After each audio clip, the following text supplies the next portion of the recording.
Hello and welcome to another session of Not Your Average Bible Studies. My name is Allie with A. Marie Speaks. This is uh, 12, the real 12. I know I said last time around that it was session 12, but that was 11. This is picking up where we left off in that session, however, chapter 7, same place, at verse 16. So if you're new, welcome. Thank you for checking out my channel and this video. I am not going to be backtracking and just going to pick up and read where we're at. If you're interested in listening to the first half of chapter 7 and hearing what I have to say on that, I'll try to put the link in the description so that it's easy to find, but you can certainly just check my channel for the previous videos as well. But for today,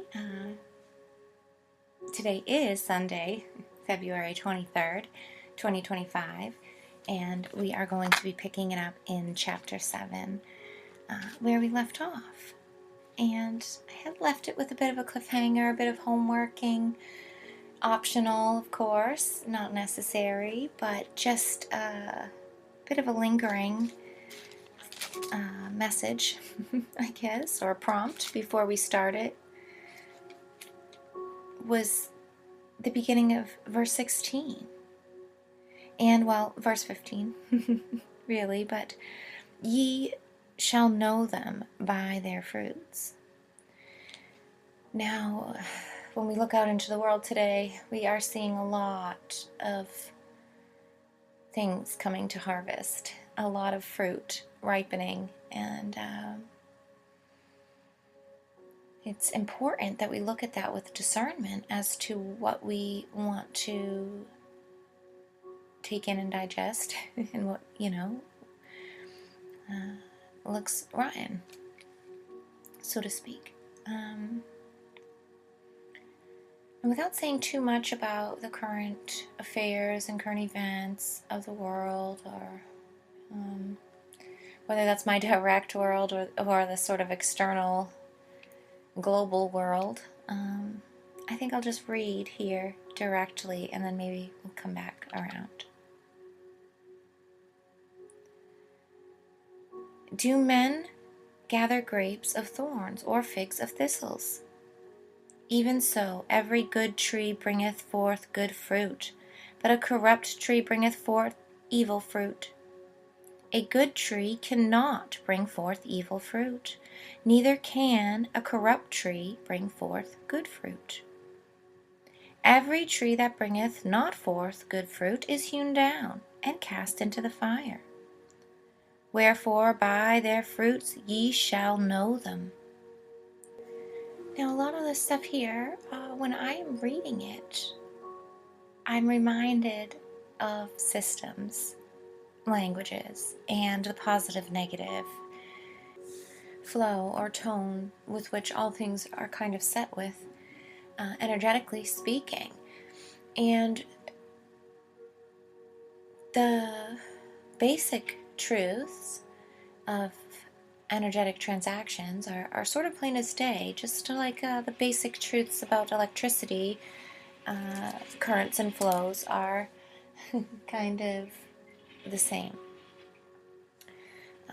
I've got a lot of ice here, and they're breaking ice in the parking lot, so I hope it's not so loud it's coming into the background too much to be distracting. But I really feel here sometimes good and evil, the terms can get a little bit overused, over-dramatized, and then inflated. And we can get a little lost in it. But if we bring it back to systems, jargon and language, and energetic exchange, we can sort of look at it more, or less biasly, and with more of a awareness that is detached and less emotional, and less emotionally driven and focused. Not to say that it's cold or numbed out, but to be in the role of the observer. to see all things in light of all things and in the correct proportion to the whole, seeing the magnitude of the bigger picture while trying to still understand that there is energetic give and takes happening. And one thing about positive and negative systems, and sometimes why good and evil resonate well with that, and they speak the same truths, is because the evil negative system is a debt-based system that requires more to keep going. It will always require more. That's the truth of its standing and a base law of its operations. And in fact, that's not so great. It doesn't sound good. It needs work, it needs help. It's reliant on others. There's a lack-based truth along with that perspective. And hence the reason we kind of say it's evil and bad, because it's detrimental to the whole and to the self when we look at systems that have to have more in order to keep going. We talk about positive surplus-based systems that are freely offered. These come from inner light, creativity, innovation, imagination, a calling. It's a gift to birth forth when you do it, whether it is a skill, a trade, some sort of service in a different way. Whatever the thing within you is, you've already got it. And you produce and create energy while manifesting, manufacturing, and building up the doing of that creative task or service. As to it already has energy put into it when it's ready to interact with other. Doesn't need, it in fact has a job to do. It doesn't need another to do something for it. It wants to do something for another. It's very different, and it's very much positive, and it feels good, and hence the reason it is the best path. So it really is kind of that simplistic, and also it is also like a mirror metaphor to that.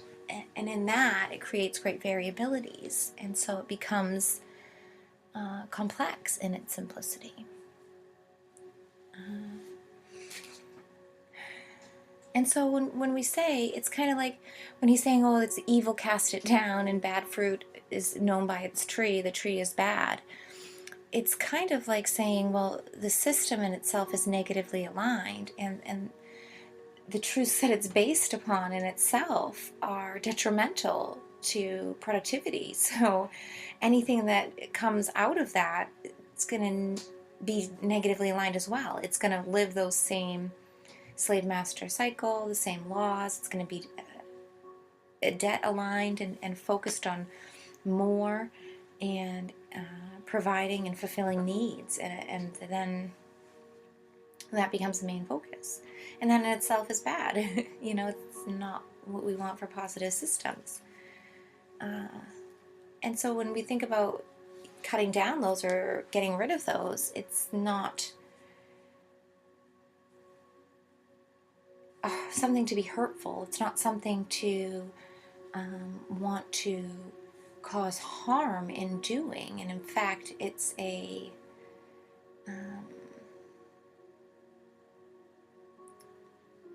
helping hand, really. I'm trying to think of the word that comes along. It's slipping my mind right now. Like a pruning, so to speak, that encourages growth,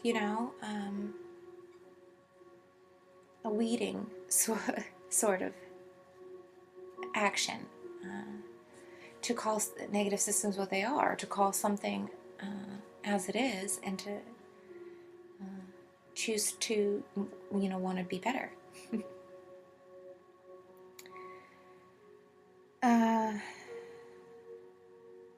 I really like these next couple of verses. I'm going to read them all and then talk about it a little bit more.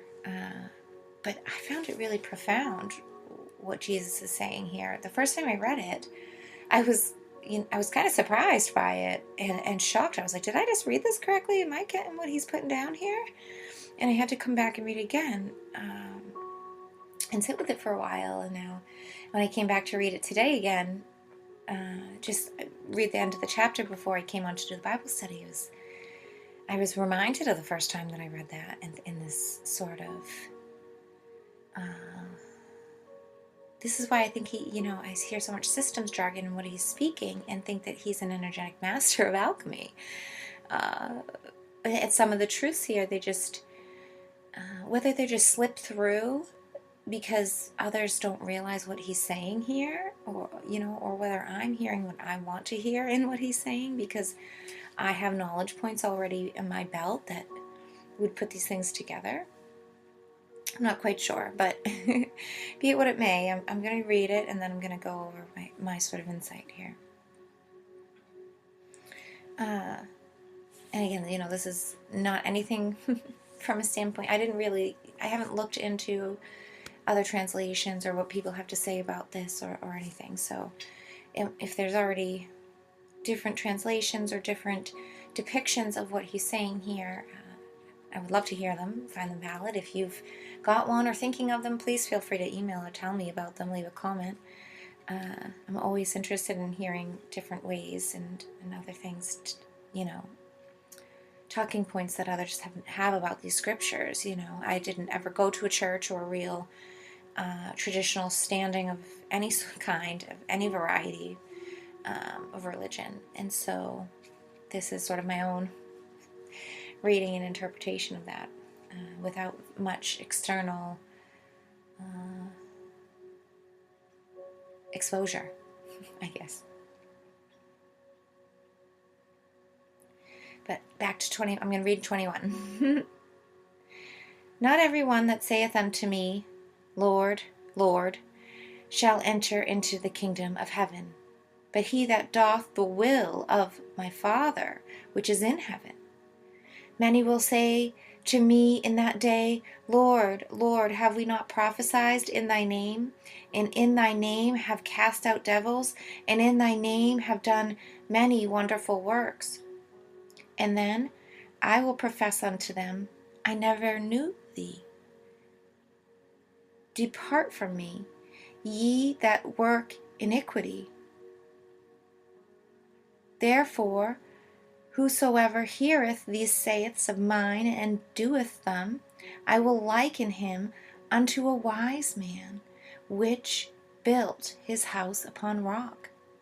And the rain descended, and the floods came, and the winds blew and beat upon that house, and it fell not, for it was founded upon a rock. And every one that heareth these sayings of mine and doth them not shall be likened unto a foolish man, which built his house upon the sand. And the rain descended, and the floods came, and the winds blew and beat upon the house, and it fell, and great was the fall of it.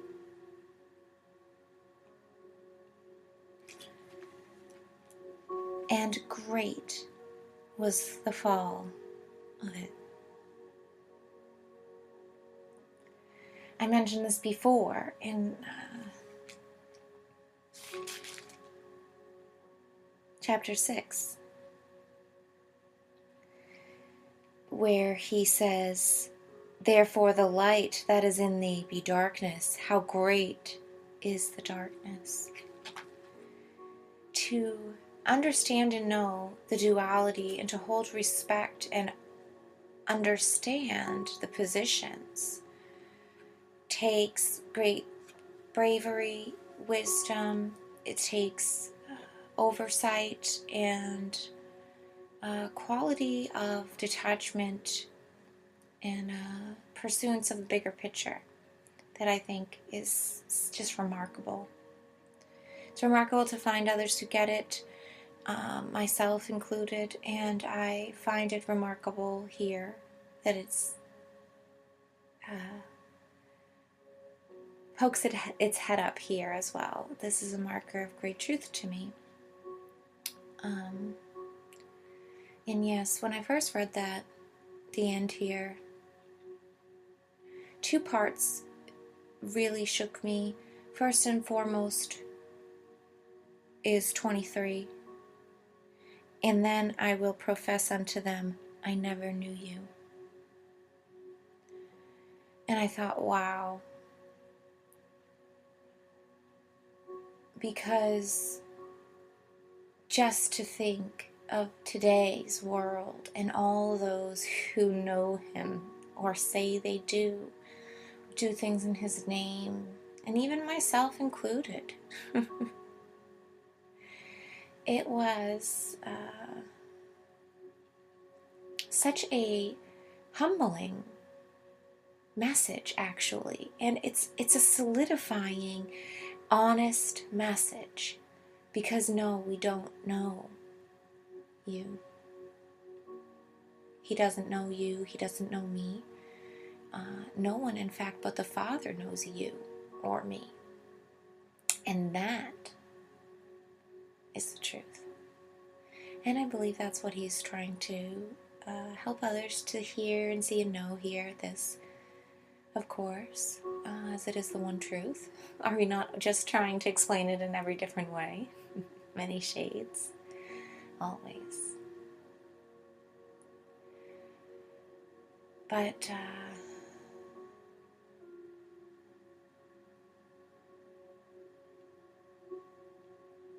what are we doing? What are you doing? What are they? What am I doing? In his name is the question that we should really, that made me think about it, that we should really be thinking on and living in and owning for real. And honestly,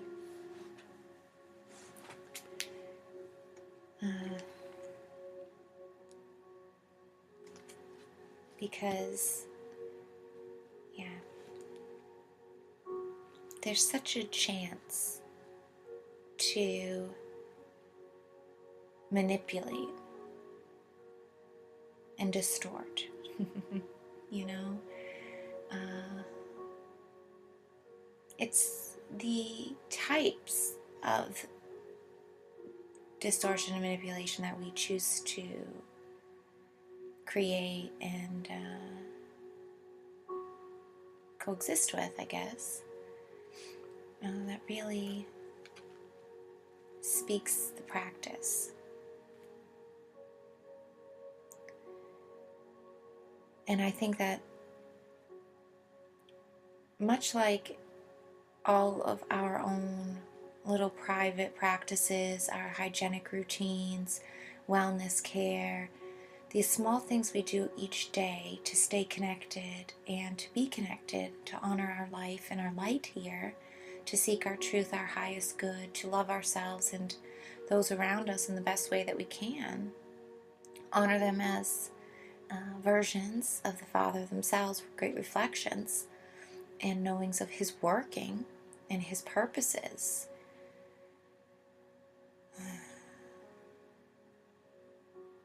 Then we are, living on the rock. We are building a home upon a rock. And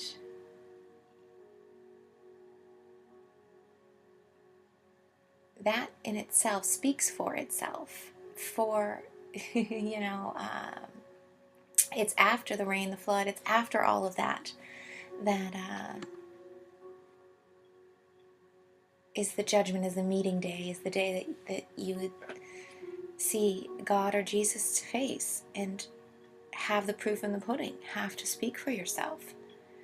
And the foundation will already tell the truth. So if you attempt to still self-righteously call upon that which is his name, that which is his mercy and goodness and love, when you haven't extended that out in the first place, it seems rightly so that you will fall. And it will be great, because it is great, because it's free choice and free will. It's the exploration of manyness that we've been chosen to be a part of. to fill the gradients. Some are darker than lighter. Some must fall while others stand. And each, is a valid portion of the whole. It's, there's no two ways about that. And so, we'll just close out chapter 7 here, just 2 verses left, which are great to hear have that on their own at the end of my studies as well, because it goes on to say, and it came to pass when Jesus had ended these sayings, the people were astonished at his doctrine, for he taught them as one having authority, not as the scribes. And this in itself is kind of interesting.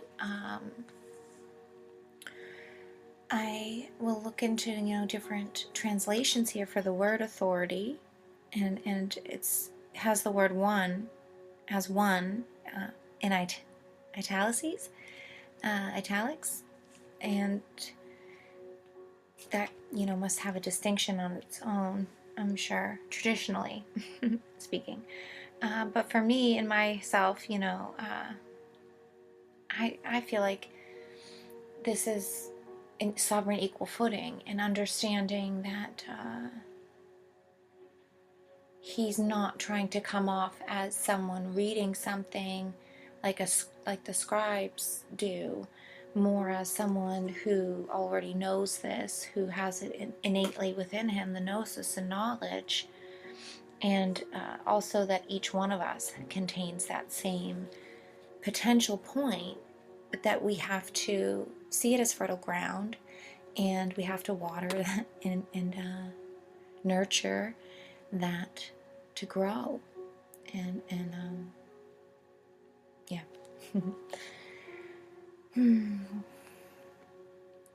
What a wonderful chapter. Really like this gospel so far. Thanks for listening today on this closure of part 2 of chapter 7. Hopefully check me out next Sunday, where we get kicking off on chapter 8. Maybe before that. I'm not quite sure what my schedule is going to be this week, but we'll see. But thanks as always for joining me here on a Sacred Sunday. So happy and grateful to have your energy and presence always. If you're looking for more in the meantime, you can find me on amariespeaks.com or over on Telegram under Amarie Speaks, where I'm sharing daily positivity tips and memes, all things introspection, spirituality, and happiness. So if you're interested in that kind of stuff, find me over there. And if not, hopefully I'll check you next Sunday for another study. And thanks for joining me.